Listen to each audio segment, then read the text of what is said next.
Arratsalde on danoi eta gaur apirileko udalbatzaren bilera ingo dugu, bilkura.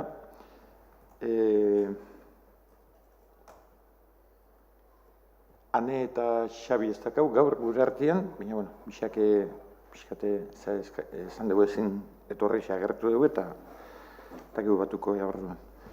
Beraz, erreu galdera eta iritsi aurretikan, edukiko ditugun gaixak, honek izango ja, udalbatzaren martxoaren, 21ko udalbatzaren ohiko osoko bilkurako akta onartuko dugu, egoki bada. Ondoren, udaleko erabakitako kudeaketaren berri emango dugu, dekretuen berri eta bestez berri emanaz.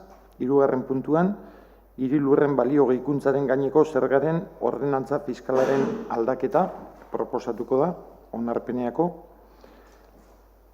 4. puntuan 2022 ekitaldiko aurrekontuaren lehenengo aldaketa proposatuko da, kreditu gehigarri modalitatekoa. 5. puntuan, DBGSaren eta Mutrikuko udalaren arteko lankidetza hitzarmena, Euskal Kostaldeko UNESCO Geoparkeak Mutrikun izango duen turismo jasangarritasuneko plana gauzatzeko. Eta azkenik esan bezala, erreu galderak edukiko ditugu. Beraz, lehenengo puntuari lotuta, 2022ko martxoaren 21ko udalbatzaren ohiko osoko bilkuraren aktan inguruan, zehose, Inigo, ez dara, beraz, akta onartuta gehatzen da. Jarraixan, dakauz 2022ko martxoko alkate irigintzata ongi izate alorretako ebazpenak, jasota dakauzenak zinegotzi danok, hoien inguruan, aipamenik, Xabikez, Inigok, ez dara, beraz, ebazpen horiek ere onartuta gatzia, eta pasatuko geha udal jardueraren inguruan zenbait ekintzan berri ematea, eta hor, nik 3 aipamen nahi dituten, azken hilabetien pixkatola garrantzitsuak edo izan diazenak, batetikan apirilaren 7an, ohikoa izaten den segurtasun mailan batu inala Ibarren, eskualde osatzen dugun udalon eta ertzaintzaren artian, osatzen da mai hori, udalok juten alkatiok eta udaltzain buruak, eta, pixkat berri ematen da, urrek urtean izandako segurtasun egoeraren inguruan, ezta? Hainbat adierazle eta hainbat informazio ematen da, baina orokorrian ertzaintzaren ondorixua beti ere ertzaintzaren datuetan oinarrituta, ezta? Eta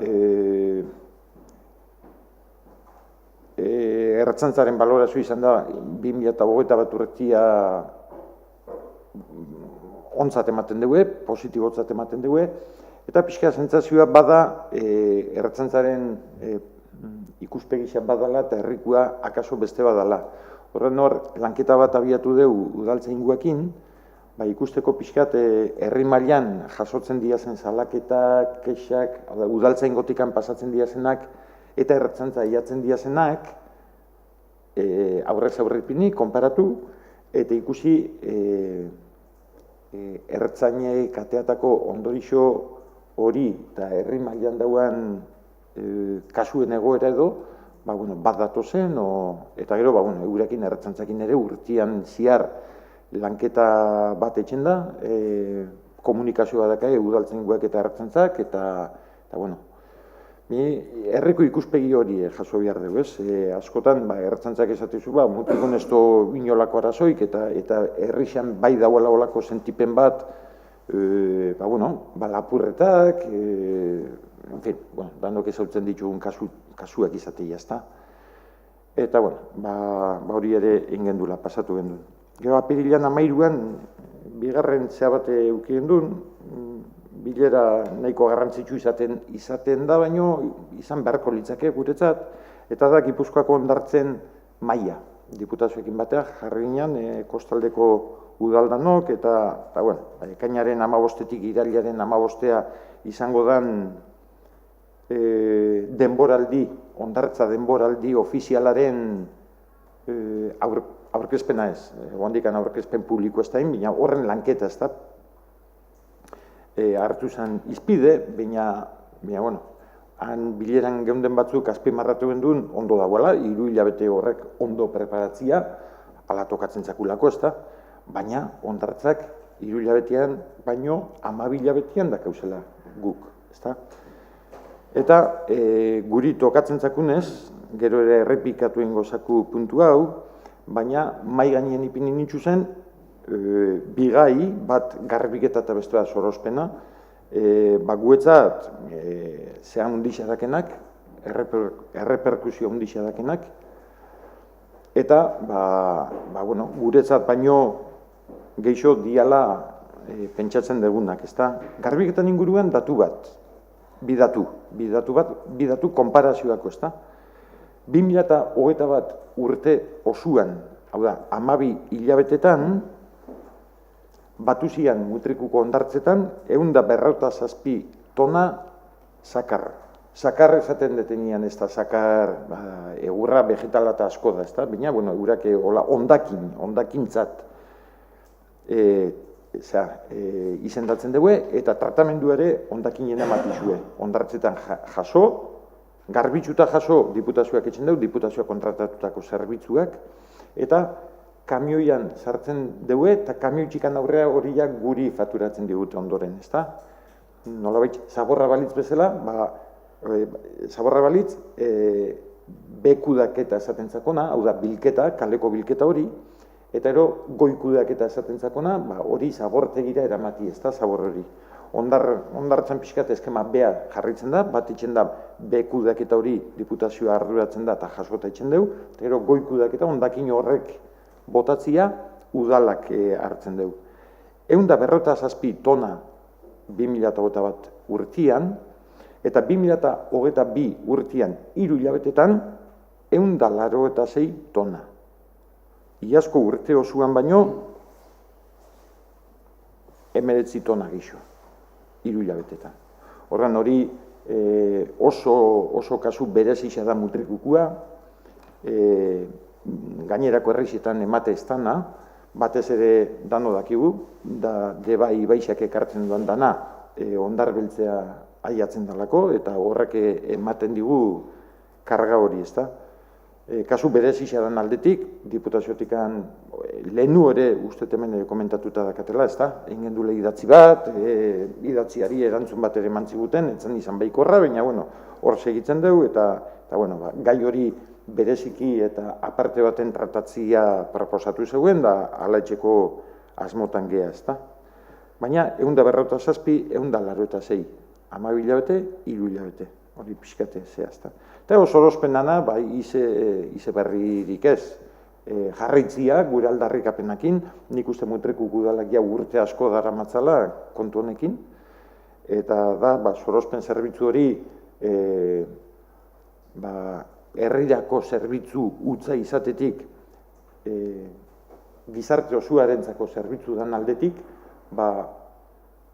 sistema lokala litzateke nau errexana, hortik atea eta orokorrea pasa eta diputazioa sartzi izango litzake gure aldarrikapena edo gure eskarixe, ez da. 160.000 euroko kostua daka, eta diru laguntzatan oain artean 10.000 euro jaso izan dugu, aurten 10.000 euro oizko edo urteroko oiez gain, beste 22.000 eurore jaso dugu diputazioan aldetik. Baina ala ere, 160ko gasto bat etxeko, 32.000 euroko diru laguntza bat. Bueno, 160 sorospena, ondartzen kostuak eta gastuak handixo dira, ez da. Eta hirugarren puntua, beste gabe, lehenu ere komentatu izan deulako mai hontan, oandikan ondorixoik ez dakau ateata, baina bai esatia landaketen inguruan, landaketen gaixan inguruan, maiko hiru alderrixok, hiru bilera inditugula, aurki etxen deun laugarren bat konklusio batzuk edo ateatzeko, eta lanian diardugula, gai hortan, eta hoxe. Eta itorrak ere badakaz beste pare bat kontu ez da? Bai.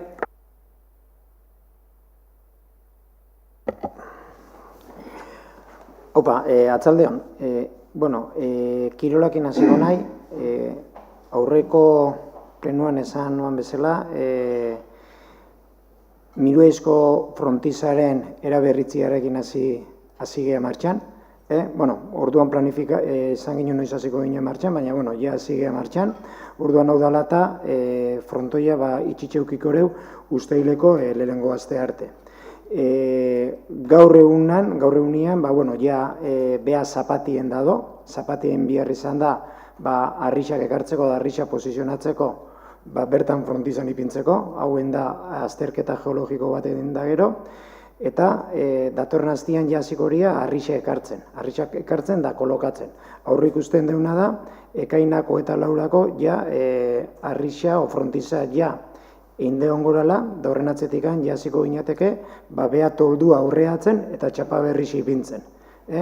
Hau dana bukatutzat aurre ikusten deu, ongorala, esan bezala, Bustoileko lehengo aste arte. Asteako, markatu. Hau esan da, denbora hortan, Arnopeko frontoia dakau, eta bertan pelota eskola dozen umiak, Arnopeko frontoira juten dira, pelota eskoliakin segitzeko. Bai esan kirolari lotuta, bai uda kirola eta bai txantxangorri udako kanpaina apuntatzeko deialdi endala, inskripzioak ere martxan hasi diala, eta horten bai txantxangorri da bai uda kirola, ekainako eta zazpixan hasiko da, eta usteilak 15 bukatuko da. Garapenai lotuta, hor gabiltzena lanketia etxen da obra txikien ordenantza, azkenian obra txikien ordenantza bai ikustegu ezinbesteko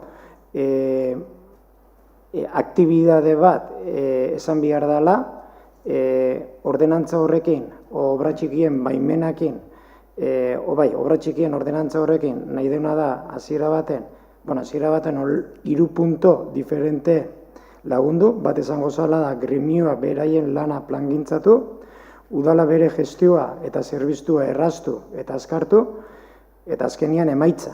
Emaitza da azkenian herritxarrak ez egotia zain obra txiki bat egiteko denbora luze baten.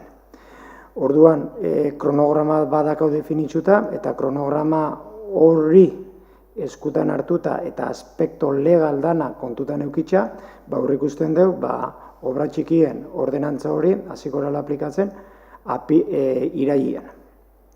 Eta honek esango zian nire aldetikan.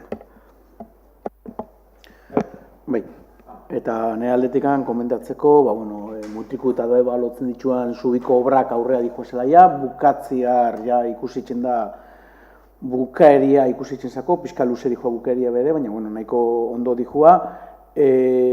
Zubisa beha bukatuta do, oanari dia zerbitzuak sartzen, gaza aste honetan ibiliria, ura eta sanamendua joan den astean ibilizian, eta hasi dira debaldian ere adokinakin zubisan aurretzen. Dana ondo balma dihua, azkeneko berrexazian, maiatza bukerako obria bukatuta egotia. Eskerrak eman, Urasamendiko auzokidea, eukideguen pazientzia guztiekin, hainbat urte luzietan eukidituen arazo guztiekin, eskerrak eman eta bukatzear da bolaia. Erki, horrek esan da horrean, 3. puntua sartuko eta hirilurren balio gehikuntzaren gaineko zergaren ordenantza fiskalaren aldaketa hartuko dugu izpide, eta pixkat gai hau da, izan luze hori da plusbalia. Plusbaliaren ordenantzaren aldaketa izango litzaken nola baitxez. Ordenantza fiskaletan plusbaliari buruzko atala aldatzia. Hemen lehengunian ogasun batzordian tratatu zen, idazkaixak eman zigun informazio egokisa, baina, pixkat maiko danoi eta jarretzen diguten nahi, bi esalditan labur bildu leike, bi esalditan, asko laburtzia da, baina, pixkat kokatzeko, gogoratuko dugu, hirilurren balioaren gehikuntzaren gaineko zerga arautzen doala, 16.989ko foru arauak. Arautzen zoan, eta arautzen zoan esaten dut, hor epai batzuk eta ontzialako, bai auzitegi gorenian, bai auzitegi konstituzionalian, eta epai hoien ondorioz, 1996 garren foru arau hori indargabetu intzan hainbat ataletan. Orduan, 2001 urtean,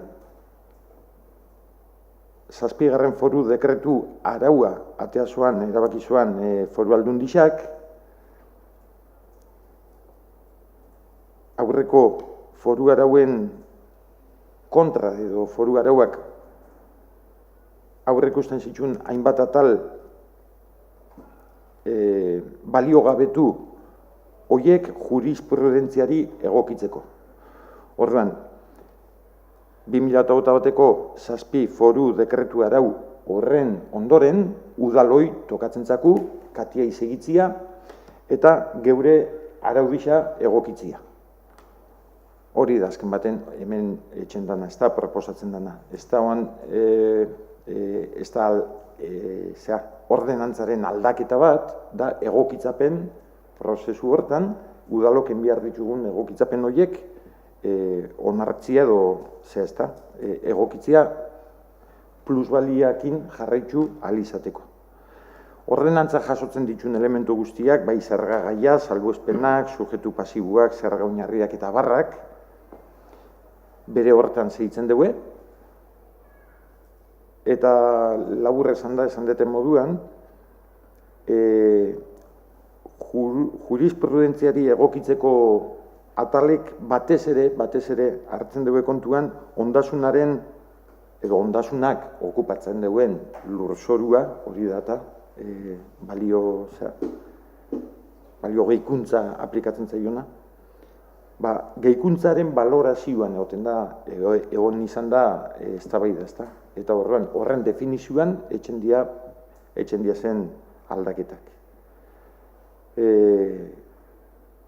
Koefizientiak eta modifikatu hau da, diak gauzat nahiko tekniko, gu hemen horretan sartziak ez daka zentzuik, eta kargatasa ere, izatia bere horretan, oain arteko horretan jarraitzen doala, ez da bestaldeik aldaketarik proposatzen, eta gero ibilixak ere egokitzapen hau, nolabait, ez den daixo berri baten kokatzen gaitxuenez, udaldan hori, ibilixak erakutsiko dugu horren egokitxasuna, oez, eta ez ibilixak bai, baina gero epaiteixak ere erakutsiko digute aldaketak iso datozen, ostatozen, hau da gauza bat erretxik gorakua dana, erretxak einditzen doana, eta ikusin beharkoa ez da, baina, hasiera baten egokitzapen honekin, ja plusbaliaren zerga nolabait egokitzuta eta aplikagarri jarriko genduke. Hauxe, esateko. Ez da egitxe, zoze gainatu liken. Berezirik ez, bakar-bakarrikan borixe. Esan dezumezak kargataz hori mantendu itxen dela, eta, egori da, eta udalak aldoan eurrixean, bataz horrek eta, saiatu bintzate mantentzen, ez?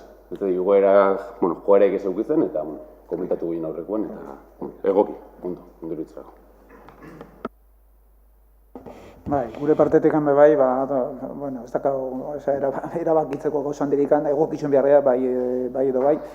Azkenean, batzordien aipatu zuen bezala nolan epaiak ipini deu, bai foru aldundiai, bai beste erakunde publiko bai, bere tokixan, hartu behar deu, buruko minak ekarri du administrazio publikoari, baina behar bada, igual, honeako izan dira, ze holan, alkatik aipatu den bezala, lortu da nola bai, pizkate asentatzia ez, hori izan helburua pizkate legaldetikan, eta orduan, horreitxio ez dakau, gure adostasuna horrekin. Beraz, hiri lurren balio gehikuntzaren gaineko zergaren ordenantza fiskalaren aldaketaren aldeko oskak, beraz, hau batez, onartu etxen da.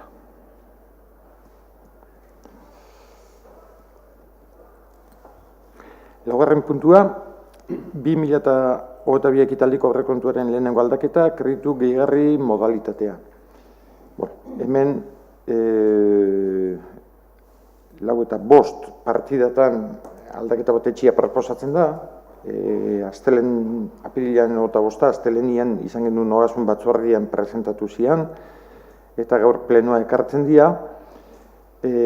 Gogoratuko dugu 5 partida horietatik 4 diala inbertziotakoak, 6. kapitulukoak, eta izendatuko dut Iriagirrek urbanizazioa eta igogailua, Dentizigunearen berriztapen lanak, Urasamendiko lursailien konponketa da Urasamendik auzoko espaloiaren gaineko lursaila edo malda, ez da? Lursaila baino maldaren konponketa izango litzake.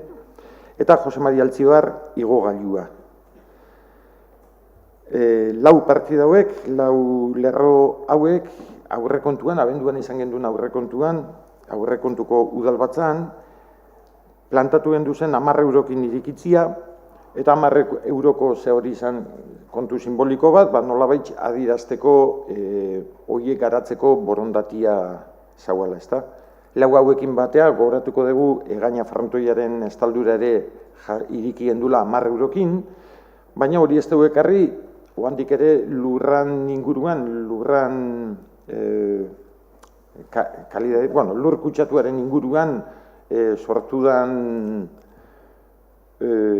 gaixa argitxu artian, ez dakigulako horrek zei ibilbide ipiniko digun. Informazio gehiago dakaunian da horren inguruan ere jardun beharko dugu. Orduan, 4 honek, udalbatza hartan esan gendun bezala, gerakina erabilgarri ipintzen zanian, ekarriko gendula aldaketa etxeko, eta, hile honetan kontu orokorra aurkeztu da, likidazioa, 2008 urteko likidazioa egin da, eta horrean gerakinaren erabilera aktibo dagoen ez nolabait, horretxio dakargu gaurkuan ona, ez da. Kopuruak dira, Iriagirre urbanizazioako 450.000 euro, Dentizigunearen berriztapenerako 390.000 euro, Urasamendiko konponketarako 375.000 euro, eta Jose Mari Altzibar igogailurako.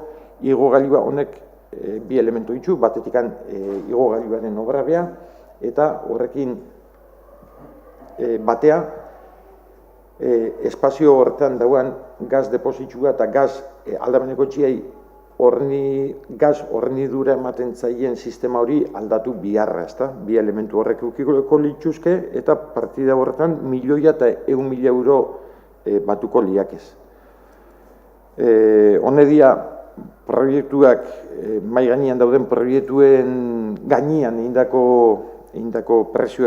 kopuruak dira honek, eta proiektu horien presioak eguneratzen saiatu gara, baina eguneraketa hori egin eta hurrengo asteako zaharkituta egatzen da, eta ez dakigu honek gero ze ibilbide eukiko doan, baina iruditzen zako bintzat alegin hori egin behar degula, ez da? Saiatu honek martxan ipintzen da gauzatzen. Aitorrek esan den bezala lehen gauzasko, baina egiz esan azkenengo 2 urteak ere izan dira modukoak, pandemia kontuak, atzeuta etorri dira, eta honek igual urtero ekarri behar genduzenak, guantxe bat uzakuz, baina bintzat abiatu eta gero ikusiko dugu bakoitzak ze bide hartzen doan, ezta? 4 partida horiekin batean, 5. partida bat ere ekarri dugu, eta lehen komentautakoa ondartzetako ondakinen garbiketan inguruan, hau 2. kapitulukoa da, baina lehen esan deten bezala, 3. hilabeteako egindako aurrikuspena agortu intzaku eta diru geixo behar dugu partida horretan. Agortze hori izan ziken, eta gure lehenengo ze hori izan, geixi kalkulatu genduen, ez genduen kalkulatu lehenengo 3 hilabetietan, ia 12 hilabetetan baino zakar geixo jasoko zana. Hori ez genduen kalkulatu eta jakina. Hori proportzio berian dikoa dirutan, eta diru ere jundin da. Orduan, hor ere, 30.000 euroko gehigarri bat proposatzen da, 30.000 euroko partida bazana, 60.000 euroko partida izatea pasatzeko. Orduan, guztira, kreditu aldaketaren guztirako kopuru izango litzake 2.355.000 eurokoa, eta kopuru hori diruzaintzako gerakinetikan ekartzia da proposamena. Bai, Xabi? Bai, ni labur, hondartzan garbiketan inguruko kredituen inguruan, ez dut besteik. Espero, aurrekontu bat, esperotako aurrekontua jarri izan, eta, Ultarrileko uoldiak eta medio, iruietien hori dana jandeu, aurrekontu hori dana, eta, beste gatzen besteik, hondi urtia luzia da, hilabete asko aurretik, fakturak erantzuteko, eta, orduan, ondo. Eta gero, aipatu dezun beste proiektu horren inguruan, hau bere momentuan komentatu zen, 10 euroan jartzia, gero, aurrea behi da, proiektuak aurrera emateko, eta bai, denbori aurrera dihua, eta, bado zerreina, eta, iruditzako arrankauen biula proiektu ordozin batzukin, gainan ekuero, aipatu dezuk, geldikando, ia hori ere, pixkat arrankatzeko kapaz gehan, iruditzako oso proiektu, garantzian berez isadakala gure herrixan, eta, arrankau da, ia kapaz gehan, martxi hartzeko, kontu nien inguruan. Bai, ni ezer gutxi gehitzeko, Xabirrek aipatu duen bezala, hondartzan kontua egon ginen izketan, eta gero beste proiektuen inguruan, dia proiektuak gainera nolabaiteko adostasuna zagoela alderdizien artean, eta, dia bere ibilbidea egiten hasten dia zen, eta ikusiko dugu, bideak esango digu, bai gaineko frontoia, bai besteetan. Erki, postutzekua, da nuke ikustia, berez, inbiarreko gauzak edo diata. Beraz, 2022ko ekitaldiko aurrekontuaren lehenengo aldaketaren aldeko oskak, hau batez, onartuta. Eta boskarren puntuan, dakau DBGSaren eta Mutrikuko udalaren arteko lankidetze hitzarmena, Euskal Kostaldeko UNESCO Geoparkeak Mutrikun izango duen turismo jasangarritasuneko plana gauzatzeko. Izen potolo honen atzian zer dauan, esaldi batekin laburtuket. Nez diru laguntzak ordoz, askotan entzun ditugunak eta entzungo ditugunak, eta horietara bakizue komenduan inguruan landutako proiektua, nahi dela presentatu, geoparkearen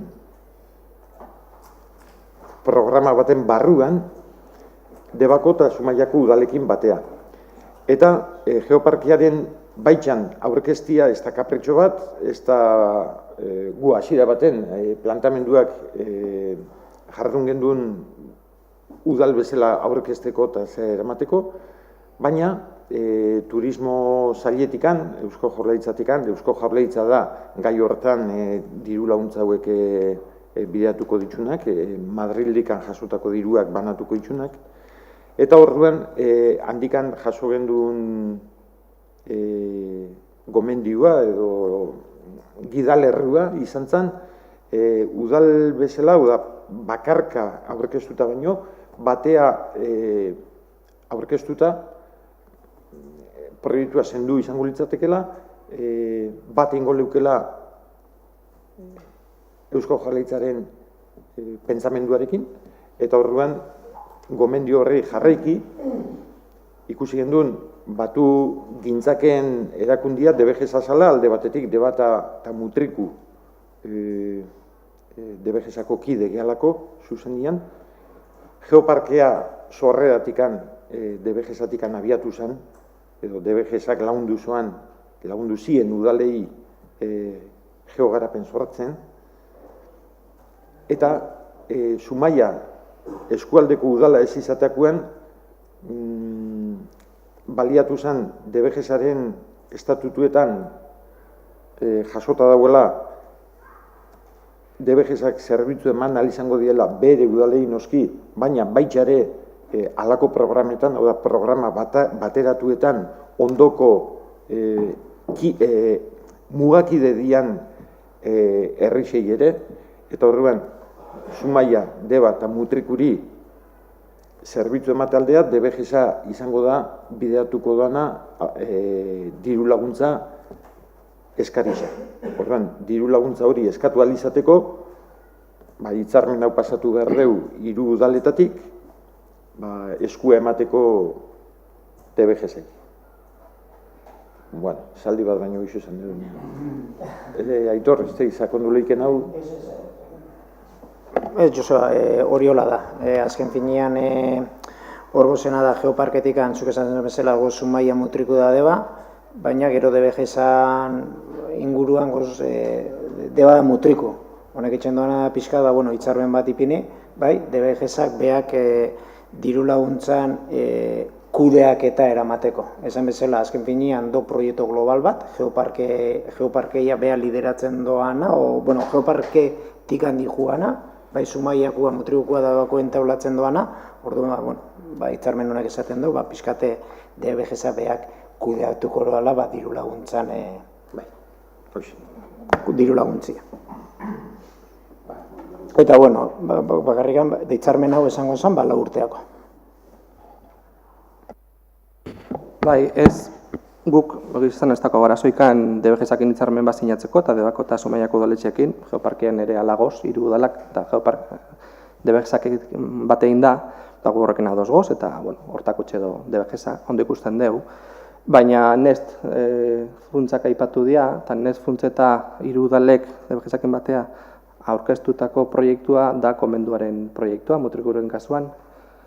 Eta guk garbi, aprobetxatu nahi dugu leheno hau, nahiz eta zuzenean horren buruz ere estan, gure komenduaren inguruan aurkeztu den proiektuan gure kontrako jarrera edo azaltzeko. Ezaku gustatzen, komendurako indan proiektua, badaka proiektua ondisa da, eta tal batzuk badoz gure gustokoak dianak, baina oso tozan unertu dana ezaku gustatzen. Liburutegi izan proiektu ondo ikusten dugu, museuan proiektu ere ondo ikusten dugu, baina hor planteatzen den 50 logelako eta bizarreko hotela, gure ustetan ez da planteamentu gisa. Iruditzen zaku udaletxian papera ez dela hotel pribatu bat, hotel bat, gero kudeaketa pribatuko dana, bultzatziat ere ikitzia.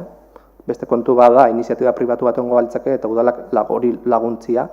Baina udalak bere ekipamentu baten, 50 logelako hotel bat, gaina aparkalukurik gabe, eta bestelako, akatz batzuk ikusten dizo proiektu hori bestela ere, baina iruditzaku komenduan guk, desde logo, ez hotelan proiektua bultzatzen, beste erabilera batzuk herritxarrein zerbitzurako dianak irutzen zaku egokizabak izango liakela.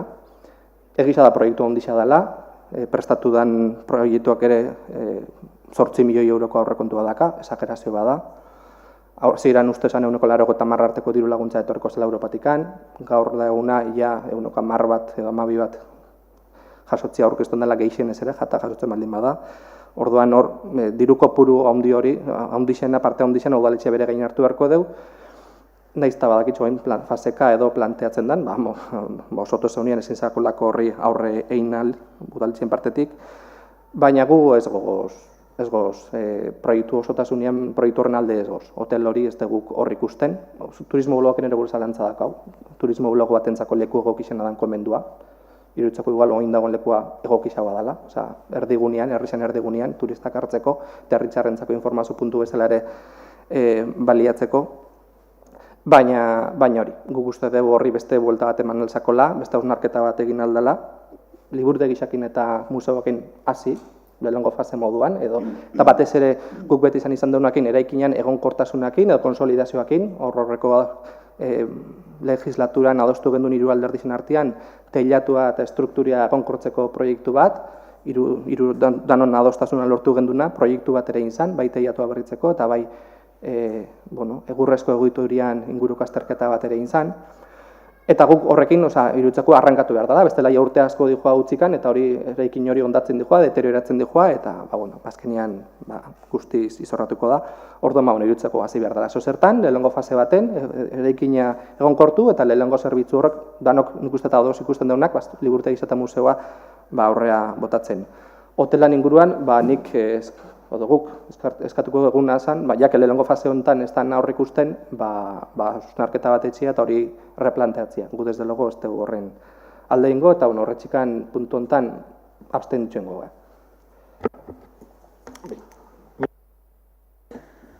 Bueno, gure partetik, aipatu da nolan Mutriko udalan bidea, nolabaiteko plan bat lortzeko, diru laguntza bat lortzeko nelako plan bat, konbentuarekin berregokitzapena eta erabilpena planteatu den proiektuai aurre egiteko, beste udalerriekin bat, geoparkearekin, azalduan bezala geoparkearen testu inguruan, eta, hemen aipatzen da, jasangarritasun turistikoaren testu inguruan planteatu da, bai bileretan, bai egin ditu batzorretan. Jonek aipatu dituen hausnarketa batzuekin bat egiten dugu. Pero momentuan, gure lehentasuna izan da hasieratik konbentuko gaizan behintzat egonkortasuna. Behintzat, eraikin publiko bat eta ondare bezala, bai ikusten ginen egonkortzapena ezinbestekoa zela. Planteatu den bezala, jonek esan du nolan faseka egingo den, proiektu potolua da, 8 milioiko proiektua. Ez dakigu ze puntura arte lortuko dira zen laguntzak, eta horren arabera imaginatzen dugu egokitzuko dela proiektu bea, planteatzen den proiektu bea. Orduan, guk hitzarmen honen, DBG-ak hartzia esku hartzia, hitzarmen hori aurkezteko ez dakagu eragozpenik, bai azpimarratu nahiko genduke hori, lehen esan duena, jasangarritasun turistikoko plan bat aurrera ematia. Helburua izan dadila jasangarritasun turistikoaren testu inguruan. Hausnarketak beharrezkoak izango diala, lehenengo hausnarketa etorriko da, suposatzen dugu, etorriko da, diru laguntza hori lortzen bada, eta zein kopurukoa izango den jakitzen dugunean. Beraz, guk honen inguruan, hitzarmenaren inguruan ez dugu ez dugu trabaik ipiniko, bai ingo dugu gure planteamenduak, hausnarketa behin ezagutzen dugunean, diru laguntzen ematen badigute, eta ze kopurutakoa dan, eta ze pausa eman daiteken horren arabera. Osotasuna 8 milioiko proiektua guk ere ez dugu ikusten, oso proiektu potoloa iruditzen zaigu. Fasek egin lana, lehen esan duan bezala, eraikin egonkortu, eta hortik aurrea guk planteatu dugu erabilpen sozial bat bezala. Liburutegi izan aldan bezala, eta museo izan aldan bezala. Orduan ikusiko dugu zer ematen duen. Gure partetik, baina hitzarmenari ez diogu aurkako bozkarik emango dugu, baiezko emango dugu. Erki. Pentsatzen dut, nire eskuminaldeko batek gustore hitzein leukela gai honen inguruan, baina, esan dezu ezen gauzak, jonek esan bezala, ez diak gaurreko puntuai lotutakuak, gaitxa horren atzian, orduan, eukeria gai hontaz jarraitzeko, baina, gaur pixka moztu inget debatik ez dut zabalduko, ze bestela luz ongeinke, baina jasotagatzen da, eta esan daku ez da, DBG-ai esku ematia diru laguntzonen gestioako, gero diru laguntzaren etorrekoia beste momentu batzuk. Beraz, gaurko gaixei lotuta, DBG-aren eta udalaren arteko lankidetze hitzarmenaren aldeko bozkak, abstentzioak eta kontrakorik ez. Beraz, aldeko 7 botokin onartuta.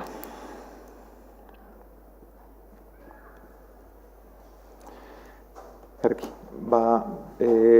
erregu galdere eta aiatuta, Xabi, Inigo, ez dara. Beraz, apirileko udalbatza bukatutzat emango dugu.